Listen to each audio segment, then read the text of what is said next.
Cool. Off you go. Okay, excellent. Thank you so much. First, we just wanted to start by thanking you for the opportunity to be here today. This is such an amazing event to be part of.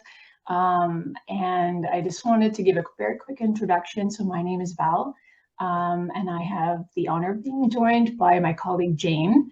And we are here on behalf of our entire amazing team at the Office of Indigenous Initiatives in the Government of Canada. And I did also want to mention today it feels especially meaningful to be sharing this conversation with you, as it is National Indigenous History Month, which is a time to reflect and recognize the rich histories, cultures, and diversity of First Nations, Inuit, and Métis peoples. And this is where our story begins. Most of us here, we all know in this space what it feels like to be seen, to be acknowledged, and to be recognized. We've heard this over through the course of the day today. And we also likely know what it feels like not to be.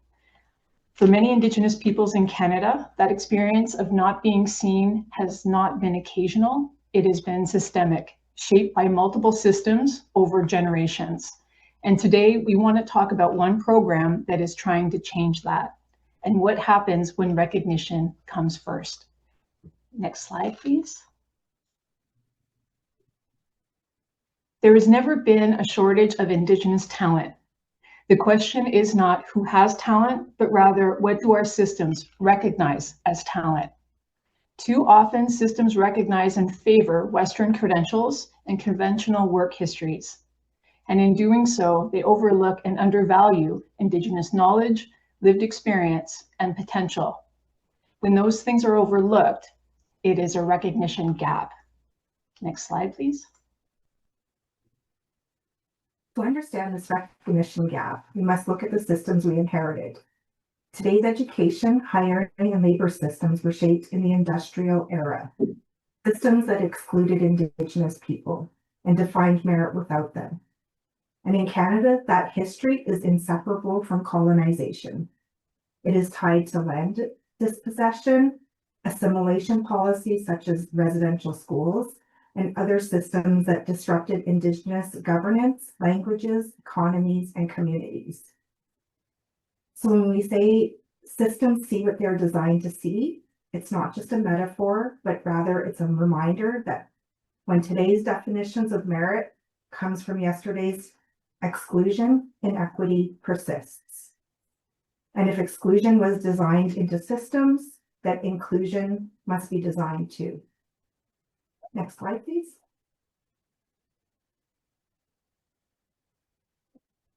As we move through another major transformation, the digital revolution, technology is reshaping how we work, how we serve, how governments make decisions, and how opportunity moves through society. Demand for digital talent has outpaced every other sector, and at the same time, Indigenous people remain underrepresented in tech roles.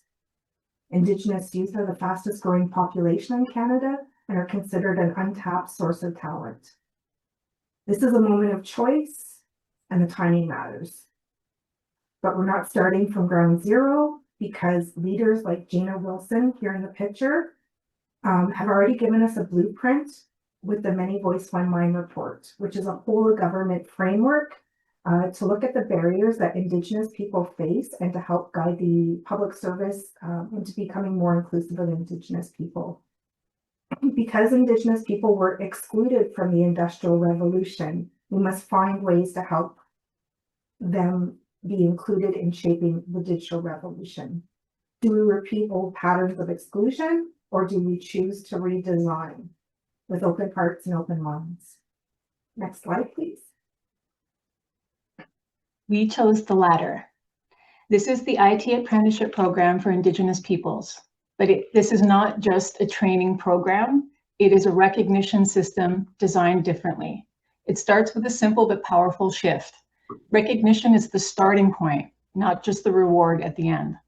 We begin with potential, not credentials. Instead of asking only what formal qualifications do you already have, the program asks, what strengths do you carry? Where is your interest in IT already showing up? What capacity is already there, waiting to be recognized? The program is designed for, by, and with Indigenous peoples. It provides a paid pathway into IT roles into government, and the model combines a structured 24-month developmental on-the-job learning modality with foundational IT training, where apprentices can build skills through real work in real environments. Next slide, please. Another important feature of this program is that it recognizes something that many institutions miss. For Indigenous people, that is recognition is a relational worldview. It's not just about what you can do, but it's about who you are and how you're connected to the environment. Success for us is rooted in culturally grounded support systems that brings together work-integrated learning coupled with mentorship, peer collaboration, and sharing circles. It is developed with respect, care, accountability, and responsibility to relationships needed for long-term success. Apprentices are at the heart of this program, and that is why they're not left to navigate alone. Recognition, when it is relational, changes how people experience systems, from feeling assessed to feeling seen. Everyone has a role to play. Next slide, please. For recognition to be fully optimized, it should lead to opportunity. And in the program, our learning is made visible through a portable recognized credential that graduates can use within the Government of Canada's IT hiring systems. And this matters because these are the very systems that once failed to recognize. Now they're beginning to open doors, one graduate at a time. Next slide, please. The program is proving that when recognition systems are designed differently, results will follow and change is possible. As of May 1st, 2026, there have been over 1,300 applications received from more than 340 Indigenous communities and nations, with 214 Indigenous hires. 38% of these are women or gender diverse individuals, and the program has seen 102 graduates. These numbers matter. They demonstrate reach and demand. But the real impact is what those numbers represent. It's the stories behind the numbers, it's the people. When potential is recognized, people can begin to see a different future for themselves. We've heard countless stories of how this program has not only changed individuals' lives, but also made a lasting impact on their family and community. How the program has opened a door to start a career even when it didn't feel possible. We're grateful to share a few examples of powerful testimonials the apprentices shared with us. Next slide, please. So this is one of the testimonials that we've heard. We do a lot of surveys in the program just to get feedback from participants as well as hiring managers, etc. And this one, I think, comes with so much heart. So I will read it here for you. So one apprentice shared this powerful statement. After a lifetime in survival mode, without the safety of formal education, this program has allowed me to trade a cycle of exhaustion for economic independence. I no longer have to work multiple jobs that undervalued my skills or rely on an unhealthy relationship just to keep a roof over my head. I now have the training and the pay to live independently and take pride in my own talents as an Indigenous woman. So letting that settle, this is the what success can look like when people have the opportunity to be seen. Recognition has the power to restore dignity. It can help people move from survival to stability, and perhaps even more importantly, from being undervalued to being recognized. Next slide, please. This is another graduate, Lance Pelche, and he shared about his story and his journey. He said, my journey in the program marked the moment my life changed for the better. Work became something that I was truly passionate about. And this shift really matters because before the program, Lance worked as a welder. He spent long hours in a physically taxing, high heat job, and it really left little room for anything beyond work for him. He said that Sundays became a source of dread, marking the start of another exhausting week in a job where he felt little passion and connection to the work he was doing.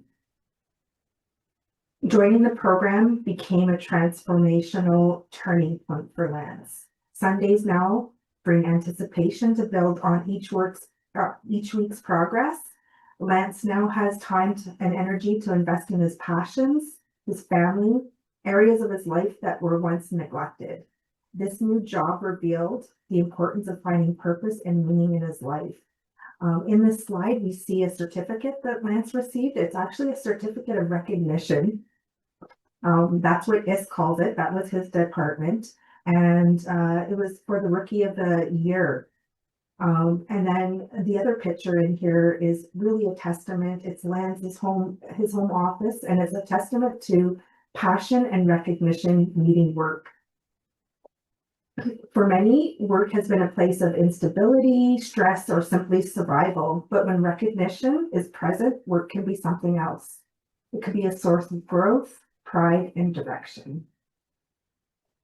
Next slide, please. And this is Dylan's story, which is more than a job. It's how Dylan became a role model. So Dylan's story is that he needed to leave his nation community of Elsipogtog in New Brunswick in order to find employment. So he found himself in Ottawa, and he came across the IT Apprenticeship Program for Indigenous Peoples. So he applied, and he was accepted. And the first thing that Dylan asked with great humility was, would it be possible for him to be able to return home now that the job was remote? And the answer was yes, 100%. And this is a reality that a lot of Indigenous peoples face, is having to leave their home in order to find employment. And this was an opportunity for Dylan to be able to go back home. So Dylan's community, there's about 3,000 people. He was able to go back home. People can see Dylan knowing that, he lives where they do. They share the same community in nation. They can share the same worldview. And Dylan can now show others what doing this type of job with technology might look like, so that it is possible perhaps for them as well. And I think that's the power of recognition. It's not just changing one individual, but it's that ripple effect. I remember our fearless leader, James Heffernan, would say he would look at recognition as like a beacon of hope, how it could like shine a light on one individual, but the impact of that light can be extended. Next slide, please. Thank you. So we talked about how recognition changes lives, but recognition doesn't just benefit individuals, it strengthens the system itself. When Indigenous talent is seen and supported, the Government of Canada benefits from in real tangible ways. We've seen apprentices contribute to major initiatives like the Artemis II project, bringing fresh perspectives that improve how we design and deliver technology. We've seen individuals return to IT after stepping away to raise families, including grandmothers whose knowledge and lived experience make teams stronger. We've seen apprentices enter the program with potential and quickly be recognized for their contributions and stepping into higher level roles. This is what happens when systems learn to see differently. Indigenous perspectives don't just add diversity, they lead to better decisions, better services, and a stronger public service for all Canadians. Next slide, please. So one thing we really wanted to highlight in sharing this journey with you is how recognition as reconciliation, an important distinction here, really means restoring what was already present. It is not about creating value where none existed. It is about acknowledging value that has always been there. If harm came from not being seen, then repair begins by choosing to see differently. You start by seeing one, and then you see another. And by doing so, you redesign the system. And that is how the IT Apprenticeship Program for Indigenous Peoples was created, one Indigenous IT apprentice at a time. Although the program has demonstrated positive impacts, we know that the recognition work must continue. Recognition by design is not a one-time fix. It is a practice that we must always ask ourselves, who are we still not seeing, and what would change if we did? Next slide, please. We want to leave you with one example of how we're doing that. So today, over 50% of incarcerated women in Canada are Indigenous, one of the lasting impacts of colonization, and it is considered to be one of Canada's most pressing human rights challenges. Where others see a criminal record, we ask, what else do we see? We launched a fair chance hiring pilot for previously incarcerated Indigenous women and gender diverse individuals. Recognition helped them rebuild confidence, re-enter the workforce, and to be seen differently, shifting focus from past to potential. And the result was strong engagement with an 80% graduation rate. One of these graduates shared, "This gave me the confidence to walk proudly as an Indigenous woman who was incarcerated." In a digital world where change happens fast, keeping up isn't just about technology, it's about people. Building a labor force that truly reflects the full diversity of Canada. It requires humility, openness, and partnership.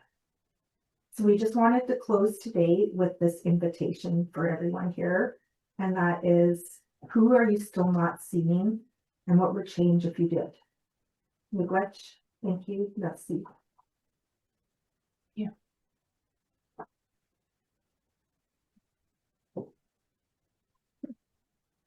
I don't know if you had time to do it, but you check the chat. You've, I think, made an impact, to say the least.